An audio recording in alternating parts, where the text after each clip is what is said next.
سلام، مرحبا بكم أعزائي. معكم أنا اسمي سعد أمين نزار، وهذه قناتي. قناة خاصة بالرياضة، كرة القدم، كرة السلة وغيره.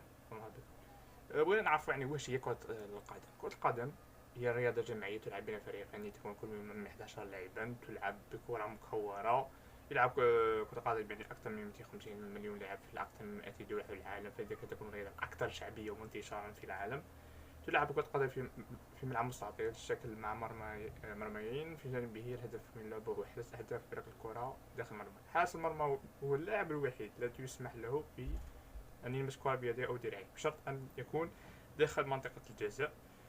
يستخدم اللاعبون غير أرجلهم غالبا في الهجوم أو تمرير الكرة، ويمكنهم أيضا استخدام رأسهم لضرب الكرة. الفريق الذي يحرز أهدافا أكثر يكون هو الفائز. إذا حرز الفريق أهدافا متعادلة في نهاية المباراة، تكون نتيجة المباراة إما تعادل أو تدخل المباراة في نظام الوقت الإضافي أو ضربة ترجيحية، ويعتمد ذلك على نظام البطولة. وضع الاتحاد الإنجليزي كرة القدم قوانين اللعبة. كرة القدم سنة 1863 في إنجلترا. يترأس لعبة كرة القدم الدولي الاتحاد الدولي لكرة القدم الفيفا.